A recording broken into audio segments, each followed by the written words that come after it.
Hello students, आज हम लोग फील्ड एक्सटेंशन पर दूसरा लेक्चर अपना पढ़ेंगे।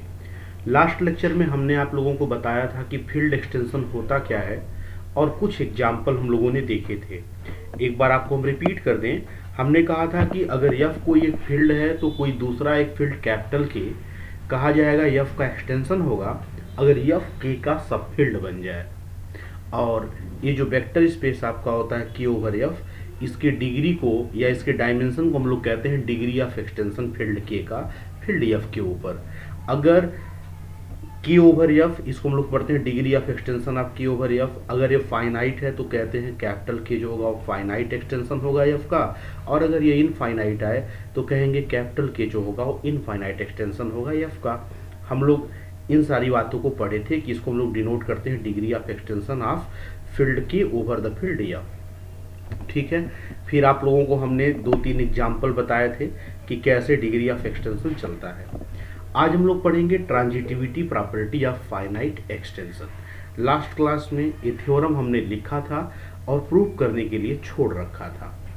देखिए, फाइनाइट एक्सटेंशन का ट्रांजिटिविटी प्रॉपर्टी पढ़ने के पहले आप लोगों को बिल्कुल एक कॉन्फिडेंस अपने अंदर डेवलप हो जाना चाहिए कि अगर हम लोग वेक्टर स्पेस में कोई चर्चा कर रहे हैं तो एक वेक्टर स्पेस में अगर हम चर्चा करेंगे तो vector space set of vectors से बना होता है, फील्ड ऑफ स्केलर के ऊपर डिफाइंड होता है।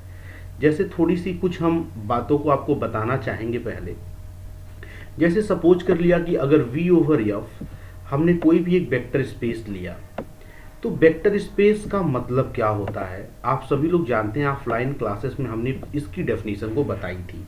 या यह फील्ड है, रियल नंबर का भी फील्ड हो सकता है, कॉम्प्लेक्स का भी फील्ड हो सकता है, रेशनल की भी फील्ड हो सकती है, कोई भी फील्ड हो सकता है। ठीक है, देखिए जब भी कोई वेक्टर स्पेस होता है तो अगर फाइनाइट डायमेंशनल हो चाहे इनफाइनाइट डायमेंशनल हो, आप सभी लोग जानते हैं कि हर वेक्टर स्पेस के पास अपनी एक बेसिस होती है। जैसे सपोज कर लो कि अगर अल्फा 1 अल्फा 2 ऐसे dot dot so on, suppose कर लिया dot dot so on alpha n, अगर ये एक बेसिस है इस vector space V over F का, तो बेसिस होने से क्या होगा? बेसिस होने से यह होगा कैपिटल V का कोई भी अगर आप नंबर लेंगे, एक बात को ध्यान रखिएगा, जो बेसिस के एलिमेंट होते हैं ना, ये कैपिटल V के ही मेंबर होते हैं। जब vector space V over F बनता है तो कैपिटल V के ही कुछ नंबर इकट्ठे होकर के बेसिस बना लेते हैं। और ये नंबर कैसे होते हैं, इन नंबर के पास क्या ताकत होता है? इन नंबर की सबसे बड़ी ताकत यह होती है, पहली बात, ये जो सेट बना है इन नंबर्स का, ये लीनियरली इंडिपेंडेंट होता है। लीनियरली इंडिपेंडेंट होने का मतलब इन सारे वेक्टर्स में से कोई भी वेक्टर ऐसा नहीं है जो बाकियों के सहारे बना दिया जाए। बाकियों के सहारे बना दिया जाए मतलब ऐसा नहीं है कि इसी में से 3-4 जोड़ने पर 5वां वाला बन जाएगा, या पहले में से दूसरे को माइनस कर देंगे तो तीसरा वाला वेक्टर बन जाएगा, या 4-5 को जोड़ देने पर कोई छठा वाला बन जाएगा। कहने का मतलब बाकी कुछ लोगों को मिला करके किसी वाले को न बनाया जा सके, सब आपस में इंडिपेंडेंट हो। तो जो बेसिस के एलिमेंट होते हैं सबसे बड़ी उनकी खासियत होती है वो लीनियरली इंडिपेंडेंट होते हैं। दूसरी बेसिस की जो सबसे बड़ी खासियत होती है वह यह होती है कि अगर ये बेसिस है या सेट, तो कैपिटल V का अगर आप कोई भी नंबर अल्फा कैपिटल V के अंदर अगर आप सेलेक्ट कर लेंगे तो ये जो नंबर अल्फा है ना, ये नंबर इन्हीं बेसिस के टर्म्स के लीनियर कॉम्बिनेशन के रूप में यूनिक्वली एक्सप्रेस कर दिया जाएगा। अर्थात ये जो अल्फा है आप इसको लिख पाएंगे यूनिक्वली ऐसे A1 alpha 1 plus A2 alpha 2 and dot dot so on and plus dot dot so on, last में हो जाएगा plus AN alpha n and alpha n। ये लाइन क्लियर? यहाँ पर देखिए हम ये कह रहे हैं, यहाँ पर जो अल्फा हमने लिया है ये आर्बिट्री, हमने कोई भी एक वेक्टर ले लिया for any alpha belongs to V। कोई भी अल्फा अगर हम V में लेंगे तो इसकी सबसे बड़ी खासियत होगी कि इसको इन सारे वेक्टर्स की लीनियर कॉम्बिनेशन के तौर पे आप लिख पाएंगे। और सबसे बड़ी बात, यूनिक्वली लिख पाएंगे। यूनिक्वली मतलब समझ रहे हैं, ये जो सामने आप स्केलर a1 a2 an का प्रयोग किए हैं, मालूम है कहाँ का मेंबर है, इस फील्ड का मेंबर है। और ये जो a1 a2 an मिला है ना, अगर आपको हम दे दें कि अल्फा को इसके टर्म में एक्सप्रेस करिए, तो जो एक व्यक्ति को मिलेगा वही दूसरे को भी मिलेगा। मतलब ये a1 a2 an यूनिक मिलेगा सबको। और यूनिक होने के ही कारण कहा जाता है कि v का कोई भी अगर आप वेक्टर लेंगे तो उसको आप यूनिक्वली इन सारे वेक्टर के लीनियर कॉम्बिनेशन में एक्सप्रेस कर पाएंगे। तो देखिए जो दो फैक्टर है कि जब कोई वेक्टर स्पेस होता है, every vector space पजेज it's basis, her vector space के पास अपनी खुद की बेसिस होती है, इसको एक्जिस्टेंस थ्योरम कहते हैं। तो मान लिया इसकी बेसिस है। बेसिस की सबसे बड़ी खासियत होती है कि बेसिस के अंदर जितना एलिमेंट होता है वही वेक्टर स्पेस का डायमेंशन होता है। इस बात को नोट डाउन कर लीजिए कि वेक्टर स्पेस का डायमेंशन क्या होता है, बेसिस के अंदर मौजूद एलिमेंटों की संख्या। दूसरी बड़ी बात, ये जो बेसिस होता है वो लीनियरली इंडिपेंडेंट होता है। अभी हम आपको एक और छोटा सा हिंट बताएंगे, बीएससी सेकेंड ईयर का ही ये सब कुछ है कि लीनियरली इंडिपेंडेंट चेक कैसे करते हैं। ठीक है। दूसरी बात, कैपिटल वी का अगर ये बेसिस है तो कैपिटल वी का प्रत्येक मेंबर इसके टर्म्स के, इसके वेक्टर्स के लीनियर कॉम्बिनेशन में यूनिक्वली एक्सप्रेस किया जा सकेगा। इतनी बातें आई थिंक आप लोगों को क्लियर हो चुकी हैं। ठीक है। अब हम थोड़ा सा और आपको कंसेप्ट बता रहे हैं। नेक्स्ट कंसेप्ट यह है कि जैसे सपोज कर लिया कुछ वेक्टर अगर आपके पास दिए हुए हैं तो उसको अगर एल दिखाना हो तो एल कैसे दिखाते हैं। जैसे सपोज कर लिया कि alpha 1 alpha 2 comma alpha 2 and alpha n, अभी हमने जो लिख रखा था वही वाला वेक्टर है और आपको इसको क्या दिखाना है, dot dot so on alpha n। अगर इस सेट को आपको दिखाना है कि ये एल होगा तो एल कैसे दिखाते हैं किसी भी सेट को। देखिए एल दिखाने का तरीका यह होता है कि आप एक काम करिए, इनका एक लीनियर कॉम्बिनेशन लिख लीजिए ऐसे, a1 alpha 1 plus a2 alpha 2 plus dot dot so on plus dot dot so on an alpha n। और ये लीनियर कॉम्बिनेशन लिखने के बाद इसकी पूरी वैल्यू को आप 0 के बराबर कर दीजिए। यहाँ आपने जो a1 a2 an स्केलर को प्रयुक्त किया है, ये सारे स्केलर फील्ड के मेंबर हैं जिस वेक्टर स्पेस के बारे में आप बात कर रहे हैं, और वो वेक्टर स्पेस जिस फील्ड के ऊपर डिफाइंड है। यहाँ तक तो कोई दिक्कत नहीं। अगर आपको इसको एल दिखाना है तो एल दिखाने के लिए आप क्या करिए, ऐसे कुछ स्केलर को जोड़ करके सामने इन सारे वेक्टर की इक्वल टू 0 पुट करिए। अगर सॉल्व करने पर a1 भी 0 आ जाए, a2 भी 0 आ जाए, an भी 0 आ जाए, मतलब जितने स्केलर आपने सामने यूज किए हैं सब के सब 0 बन जाए, तो हम कहेंगे ये जो आपका सेट है वो लीनियरली इंडिपेंडेंट सेट है।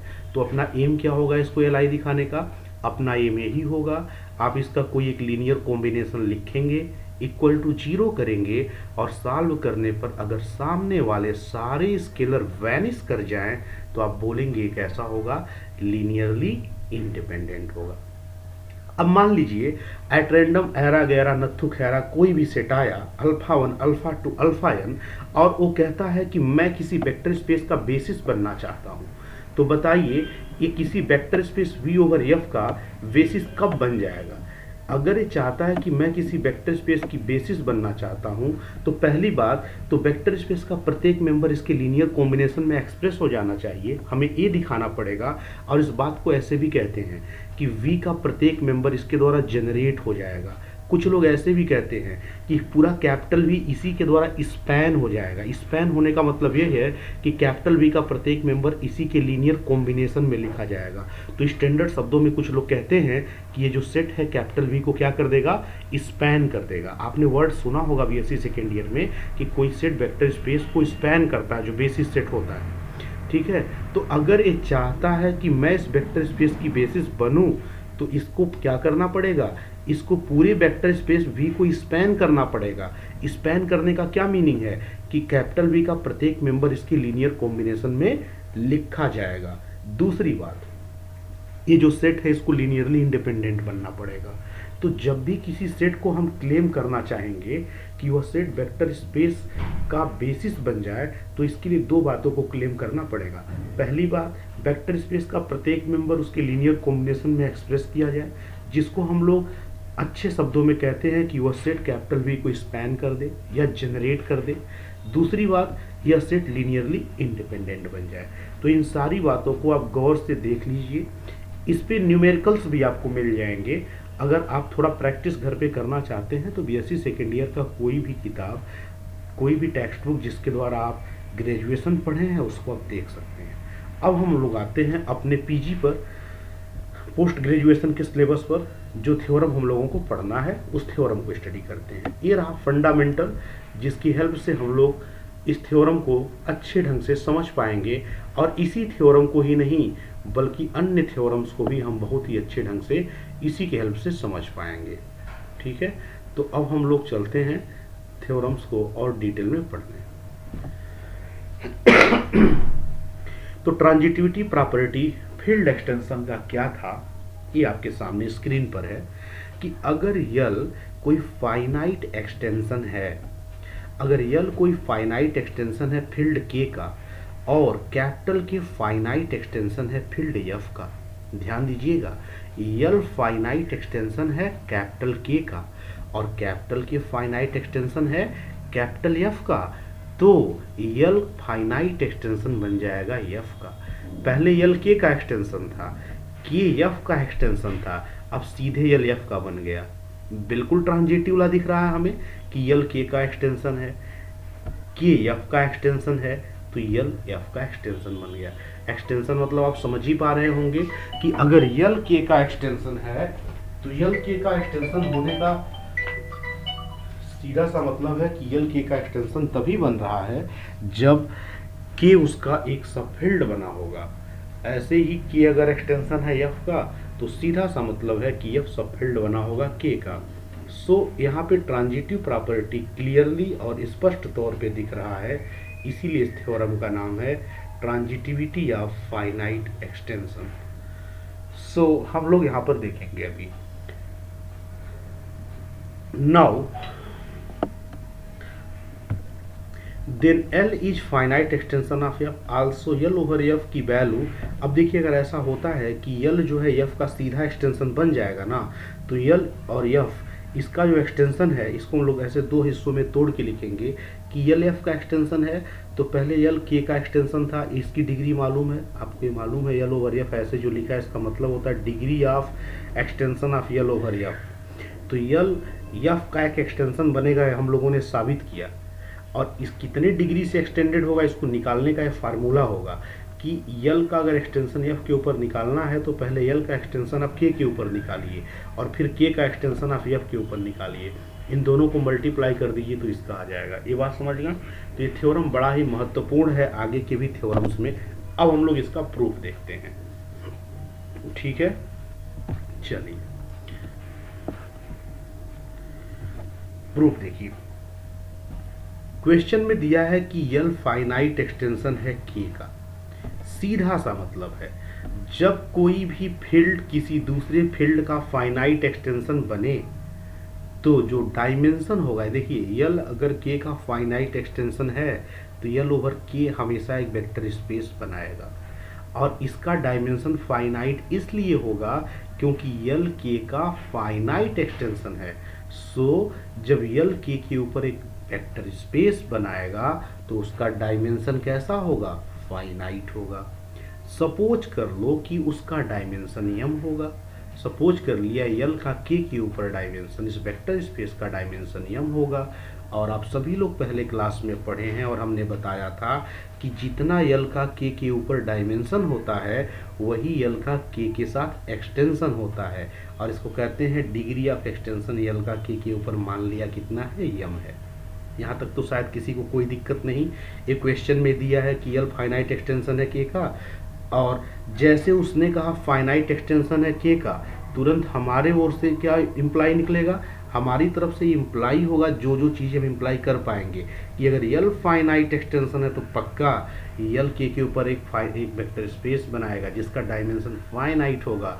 सपोज कर लिया यम उसकी वैल्यू होगी और यल ओवर के की वैल्यू क्या मान लिया, डिग्री ऑफ एक्सटेंशन यल का के ऊपर क्या मान लिया, एम मान लिया। ठीक है, अब देखिए अगर ये एक वेक्टर स्पेस बन गया और इसका आपने डायमेंशन यम मान लिया जैसा कि आपने माना है, तो उसके बेसिस में कितने नंबर होंगे, जितना वेक्टर स्पेस का डायमेंशन होता है बेसिस में एग्जैक्टली उतने ही नंबर होते हैं। तो अल्फा 1 अल्फा 2 अल्फा एम क्या हो गया, बेसिस हो गया किसका, वेक्टर स्पेस यल ओवर के का। यहाँ तक कोई दिक्कत नहीं। सपोज कर लिया इसके बेसिस में यम एलिमेंट है चूंकि हमने इसका डायमेंशन यम माना है। अगेन देखिए फिर क्वेश्चन में कह रहा था, पहले कह रहा था कि यल के का एक्सटेंशन है और फिर क्वेश्चन में क्या बोला था, फिर क्वेश्चन में कह रहा था कि अब के एक्सटेंशन है यफ का। पहले यल के का था और फिर के किसका एक्सटेंशन था, यफ का था। अब देखिए यहाँ पर कह रहा है कि के फाइनाइट एक्सटेंशन है फील्ड एफ का, और अगर के फाइनाइट एक्सटेंशन है फील्ड एफ का तो डायमेंशन इसका भी होगा फाइनाइट क्योंकि फाइनाइट एक्सटेंशन है। और सपोज कर लो इस बार इसका डायमेंशन एन है और पक्का अगर ये फाइनाइट है इसका वेक्टर स्पेस का डायमेंशन तो के का जो डिग्री ऑफ एक्सटेंशन होगा एफ के ऊपर जो डायमेंशन आपने मान रखा है वही होगा और मान लिया क्या है, एन होगा। अब ये भी तो एक वेक्टर स्पेस बना रहा है तो इसकी भी तो अपनी एक बेसिस होगी। तो मान लिया कि बीटा 1 बीटा 2 बीटा एन ये बेसिस है, किसकी बेसिस है, वेक्टर स्पेस की ओवर एफ की बेसिस है। कोई दिक्कत, यहाँ तक आई थिंक सब कुछ समझ में आ गया होगा। अगर किसी को किसी स्टेप पे कोई बात न समझ में आए तो जब मेरा टर्म रहता है ग्रुप में उस समय आप लोग लिख करके डाल दीजिए कि सर ये प्रॉब्लम था, वीडियो में ये वाली लाइन समझ में नहीं आई थी। वैसे आप कोशिश करिए कि जो हम एक्सप्लेन किए उसी वीडियो को 2 बार 3 बार पढ़िए, समझ में तो पक्का आ जाएगा। तो रिकॉर्डेड फॉर्म में है तो आप कईयों बार पढ़ सकते हैं। और लिखने का तरीका है कि जैसे जैसे मैं स्क्रीन पे जा रहा हूँ आप पॉज करके नोट करते जाइए, अपना नोट्स बनाते जाइए। ठीक है, तो let beta 1 beta 2 beta N basis vector है किसका, के ओवर एफ का। अब देखिए जरा, अगर आपने इन सबको बेसिस माना है के ओवर एफ का तो हमने क्या कहा था कि जो बेसिस होता है बेसिस के एलिमेंट भी इसी वेक्टर स्पेस के ही एलिमेंट होते हैं, लेकिन इनके पास कुछ स्पेशल पावर होता है और वो स्पेशल पावर यह होता है कि के प्रत्येक मेंबर को अपने लीनियर कॉम्बिनेशन में एक्सप्रेस कर देगा और ये लीनियरली इंडिपेंडेंट होगा। तो पहली बात यहाँ पर देखिए कि चूंकि ये बेसिस है ना के ओवर एफ का, और अगर ये बेसिस है के ओवर एफ का तो पक्का बीटा 1 बीटा 2 बीटा एन सब के मेंबर होंगे।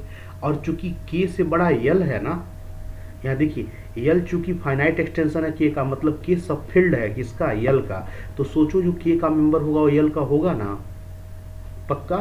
सो ऑब्वियसली ये जो भी लिखा है बेसिस के अंदर एलिमेंट, ये सारे एलिमेंट क्या होंगे, बेसिस के अंदर जो भी एलिमेंट लिखा है एक के ओवर एफ में है ना, मतलब एक के का मेंबर, और जो के का मेंबर होगा ऑटोमेटिक किसका मेंबर होगा, यल का मेंबर होगा।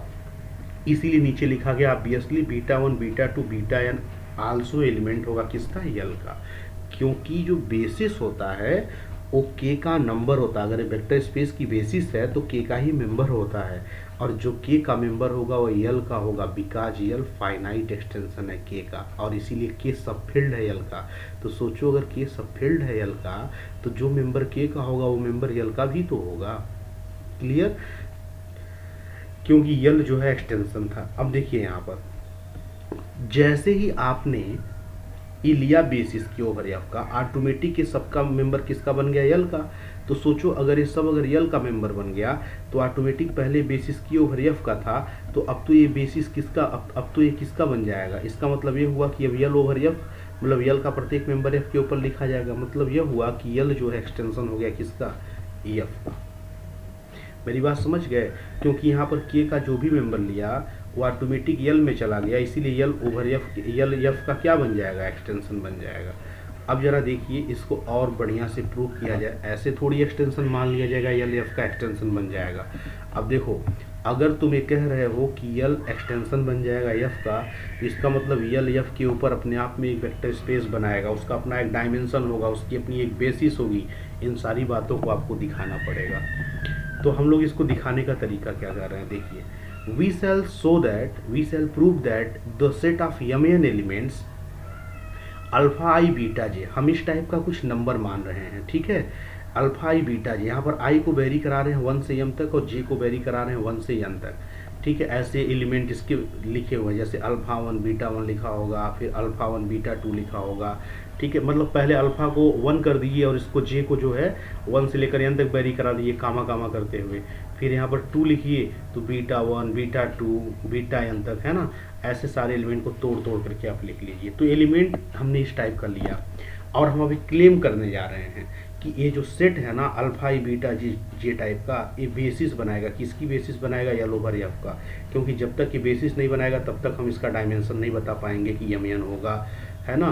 और तब तक हम ये भी नहीं कह पाएंगे कि ये वेक्टर स्पेस, अगर ये वेक्टर स्पेस यल एफ के ऊपर बना रहा है तो भाई इसकी अपनी एक बेसिस होनी चाहिए ना। तो हम यही क्लेम करने जा रहे हैं कि ये जो होगा वो क्या होगा, एक बेसिस होगा। और ऐसा इसलिए करने जा रहे हैं क्योंकि जो थ्योरम लिखा है, थ्योरम के नीचे एक बात भी प्रूव करनी है, और प्रूफ ये करना है कि ये जो वैल्यू होगा इन दोनों के प्रोडक्ट के बराबर होगा, समझ गए। तो अगर यल ओवर एफ अगर हम लोग अभी जा रहे हैं जो दिखाने, अगर ये वेक्टर स्पेस बन गया और इसकी बेसिस में यमयन एलिमेंट हो गए तो सोचिए कि इसका डिग्री ऑफ एक्सटेंशन यमयन होगा ना। तो यहाँ यम लिखेंगे और यहाँ पर यन लिखेंगे, और यम की वैल्यू यह है और यन की वैल्यू यह, अचानक से प्रूफ हो जाएगा थ्योरम। तो अपना पूरा का पूरा फोकस, पूरा का पूरा अपना जो लक्ष्य होगा प्रेजेंट टाइम में वह यही होगा कि हम लोग कैसे अल्फा आई बीटा जे को ये दिखाएं कि ये आपका क्या बन जाएगा, बेसिस बन जाएगा यल ओवर एफ का। अभी थोड़ी देर पहले हमने डिस्कस किया है कि किसी भी सेट को अगर बेसिस बनना होता है, किसी भी सेट को अगर बेसिस बनना होता है किसी भी वेक्टर स्पेस का, तो उसके पास दो चीज़ें होती हैं। पहला, यल का प्रत्येक मेंबर इसके लीनियर कॉम्बिनेशन में लिख दिया जाए। दूसरी बात, ये जो पूरा आपने सेट मान रखा है लीनियरली इंडिपेंडेंट बन जाए। तो हम इन्हीं बातों को अब दिखाने का प्रयत्न करेंगे, ठीक है। चलिए,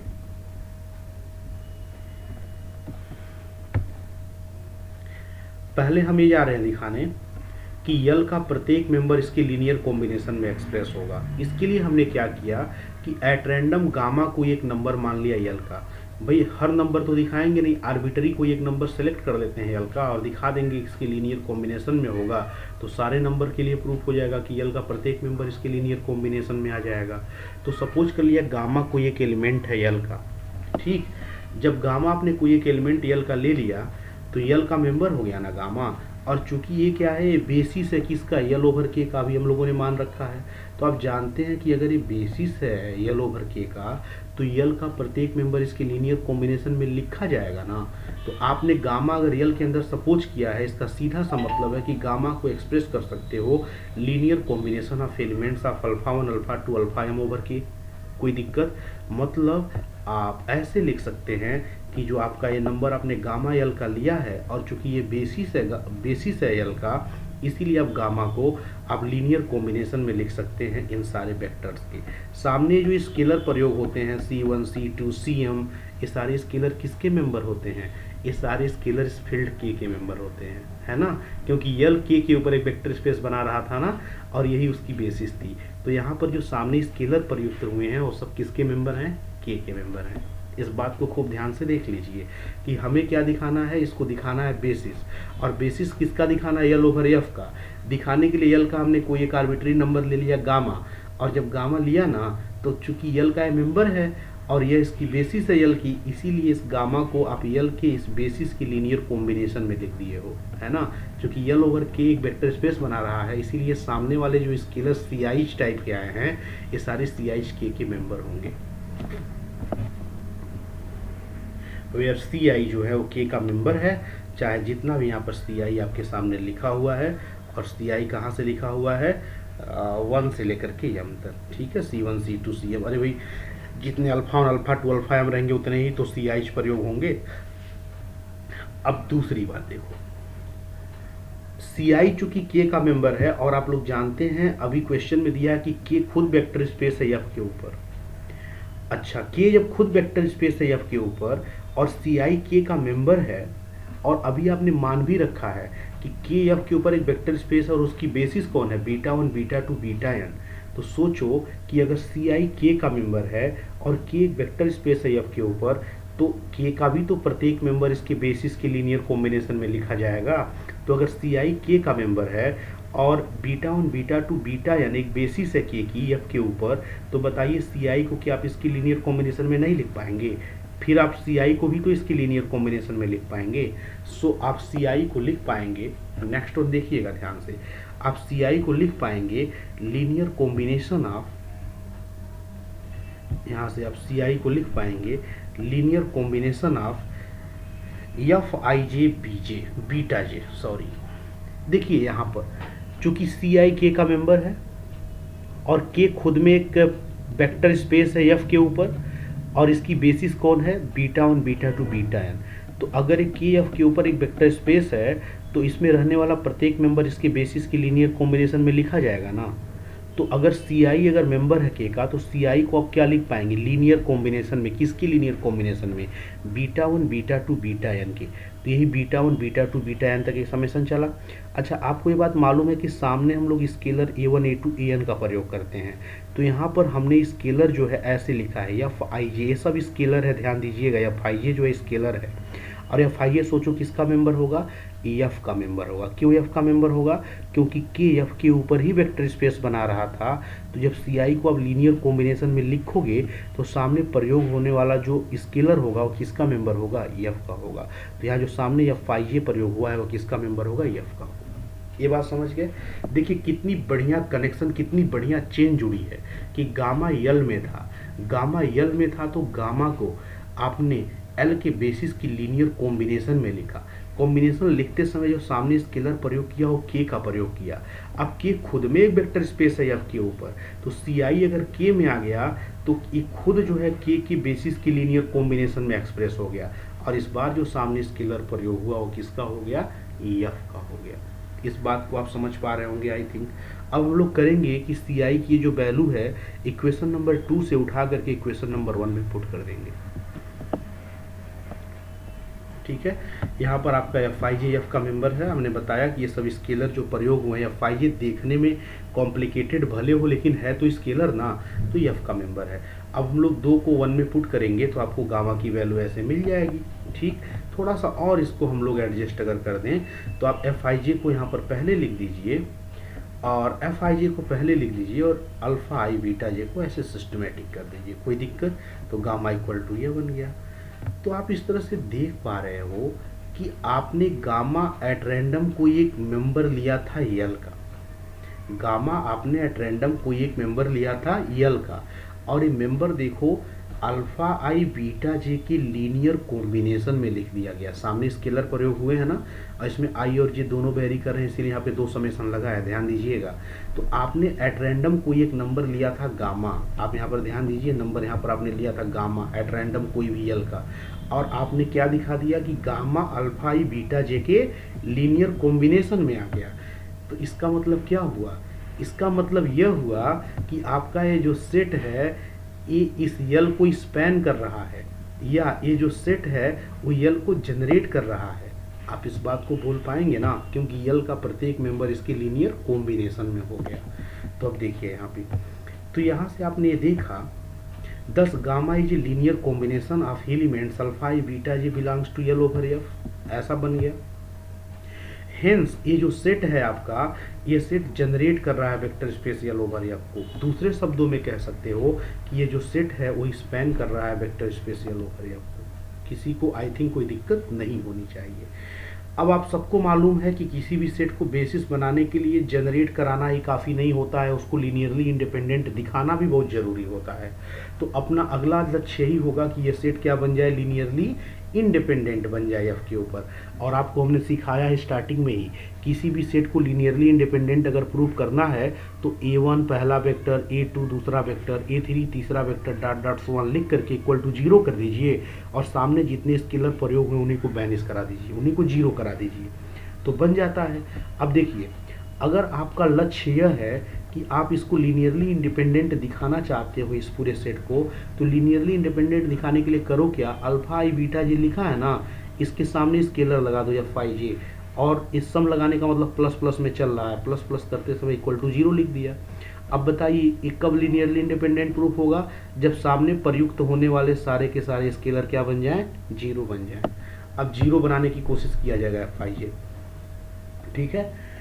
Fij फील्ड का मेंबर है, इस बात को तो आप सभी लोग जान रहे हैं, क्योंकि आपको एक्चुअली ये जो आपका ये लिखा हुआ है ना सेट, इसको आपको यल ओवर एफ को जनरेट किया है और इसको आपको दिखाना है लीनियरली इंडिपेंडेंट। तो जो सामने स्केलर प्रयोग करोगे इसी एफ का ही प्रयोग करोगे ना, इसीलिए यहाँ पर हमने स्केलर को किसका मेंबर लिया, एफ का। इक्वेशन नंबर 3 को थोड़ा और एडजस्ट करके अगर हम लोग लिखते हैं तो समथिंग ऐसा लिख पाएंगे। ये आपका इक्वेशन नंबर 3 है, अल्फा ई बीटा जे जो लिखा है, इसी को हमने थोड़ा सा चेंज करके लिखा तो ऐसे लिख दिया Fij बीटा जे अल्फा। ये तो चेंज कर ही सकते हैं, कोई दिक्कत नहीं। अब देखिए ये जो छोटे ब्रैकेट में पूरी क्वांटिटी लिखी है, एक्चुअली ये पूरी वैल्यू आपकी Ci के बराबर है। कैसे Ci के बराबर है आप यहाँ पर देख सकते हैं, देखिए यही तो पूरी वैल्यू है और ये किसके बराबर है, Ci के बराबर है। कोई दिक्कत, तो हमने उसके प्लेस पर क्या लिख दिया, Ci अल्फा इक्वल टू 0 लिख दिया, कोई दिक्कत। अब यहाँ ध्यान से देखो, Ci K का मेंबर है और ये अल्फा 1 अल्फा 2 अल्फा m ये सब के सब बेसिस हैं, किसके बेसिस हैं, K के बेसिस हैं। ध्यान दीजिएगा यहाँ पर ये बेसिस के एलिमेंट हैं V ओवर F के। तो Ci की वैल्यू इतनी है जो K का मेंबर है, ये तो लाइन क्लियर है। लेकिन ये जो सेट लिखा है सामने, ये लीनियरली इंडिपेंडेंट होगा। क्यों लीनियरली इंडिपेंडेंट होगा, ध्यान देना है यहाँ पर। ये जो लीनियर कॉम्बिनेशन लिखा है ना, इसमें लिखा है C1 alpha 1 plus C2 alpha 2 plus C3 alpha 3 और कहाँ तक वेरी कर रहा है, m तक। तो Cm alpha m equal to 0। चूंकि alpha 1 alpha 2 alpha m basis है ना, कि बेसिस है ना आपका यल ओवर के, तो बेसिस होने के कारण जब भी कोई लीनियर कॉम्बिनेशन लिखोगे तो चूंकि बेसिस लीनियरली इंडिपेंडेंट होता है ना, तो सामने वाले सारे स्केलर क्या हो जाएंगे, 0 हो जाएंगे। भाई हमने बताया है कि बेसिस हमेशा लीनियरली इंडिपेंडेंट होता है, तो ये तो पहले से तय है कि अल्फा 1 अल्फा 2 अल्फा m एक बेसिस है यल ओवर के का, इसीलिए ये जो सेट होगा वो लीनियरली इंडिपेंडेंट होगा के ऊपर। और लीनियरली इंडिपेंडेंट होने के कारण सामने वाले सारे स्केलर क्या बन जाएंगे, 0 बन जाएंगे। तो Ci क्या बन गया आपका, 0 बन गया। Ci 0 बनने का मतलब ये हुआ Ci इतने के बराबर है, तो ये वाली वैल्यू 0 बन गई। और ये वैल्यू 0 बनने का मतलब फिर देखिएगा, अब देखिए यहाँ पे एक लीनियर कॉम्बिनेशन लिखा है वेक्टर्स का, जे वेरी कर रहा 1 से m तक का प्लस प्लस करते हुए। और चूंकि बीटा 1 बीटा 2 बीटा n ये लीनियरली इंडिपेंडेंट होंगे ना। क्यों लीनियरली इंडिपेंडेंट होंगे, क्योंकि ए बी बेसिस है K ओवर F का, और अगर ये बेसिस है तो लीनियरली इंडिपेंडेंट होगा। और जब ये लीनियरली इंडिपेंडेंट होगा तो जब भी किसी स्केलर को सामने रख करके आप प्लस प्लस करके इक्वल टू 0 पुट करोगे तो सामने वाले सारे स्केलर 0 हो जाएंगे ना। क्योंकि लीनियरली इंडिपेंडेंट की यही परिभाषा होती है कि जब भी कोई लीनियर कॉम्बिनेशन लिखा हो सामने स्केलर लिख करके तो सारे स्केलर बैनिश कर जाते हैं। तो चूंकि beta 1 beta 2 beta n linearly independent है f के ऊपर, इसीलिए सामने के सारे स्केलर क्या हो जाएंगे, 0 हो जाएंगे। तो सारे Fij क्या बन गए, 0 बन गए। और यही अपना पर्पज था, ध्यान से सोचिए क्यों अपना यही पर्पज था, क्योंकि अपना पर्पज यही था कि हम इसको क्या दिखाएंगे, लीनियरली इंडिपेंडेंट दिखाएंगे। और जब हम इसको लीनियरली इंडिपेंडेंट दिखाने जा रहे हैं तो सामने स्केलर क्या यूज किया था, Fij का, और सारे स्केलर क्या हम लोगों ने दिखा दिए, 0। जब सारे स्केलर हम लोगों ने 0 दिखा दिए तो यहाँ पर देखिए सारे स्केलर हम लोगों ने 0 दिखा दिए, तो यहाँ से क्या निष्कर्ष निकला, निष्कर्ष ये निकला कि आपका वो जो पूरा सेट है वो लीनियरली इंडिपेंडेंट हो गया f के ऊपर।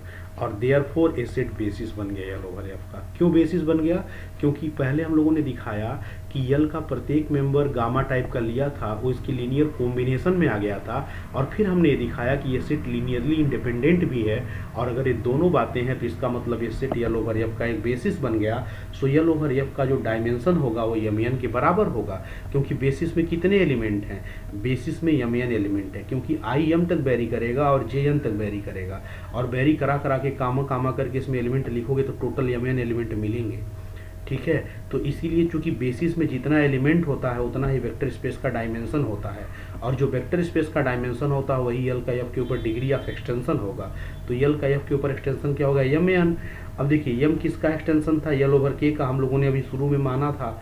और यहाँ पर n किसका एक्सटेंशन है, k ओवर f का। ये हम लोगों ने स्टार्टिंग वाले स्टेप में, आप लोग यहाँ पर देख सकते हैं, हमने बिल्कुल शुरू में यही माना था कि यहाँ पर देखिए यल ओवर k की वैल्यू m मानी थी, k ओवर f की वैल्यू n मानी थी। तो हमने यही वाली वैल्यू लास्ट में क्या कर दिया, पुट कर दिया है। तो आपका ये जो वैल्यू आ गया है यल ओवर एफ यम एन, यम की जगह यल ओवर के और के ओवर एफ हो गया। सो आपने फाइनली देखा कि यल एफ का एक्सटेंशन हो गया और यल ओवर एफ की वैल्यू जो आई वो यल ओवर के इंटू के ओवर एफ आ गई। यही आपका थ्योरम था। तो बड़ा ही अच्छा थ्योरम था, बहुत ही इंटरेस्टिंग थ्योरम था। आप लोग खुद से ट्राई करिए, जहाँ पे डाउट हो, जहाँ पे दिक्कत हो, इसको एक बार और देखिए, ठीक है, और इसको समझने की कोशिश करिए, पक्का समझ में आएगा। So best of luck students. Next theorem हम लोग नेक्स्ट वीडियो में देखेंगे। तब तक के लिए आप लोग इस थ्योरम को बढ़िया से देखिए और बीएससी सेकेंड ईयर का जो बुक है उसको लेकर के आप जरूर पढ़िए, क्योंकि वहीं से वेक्टर स्पेस के छोटे छोटे कंसेप्ट आपको मिलेंगे।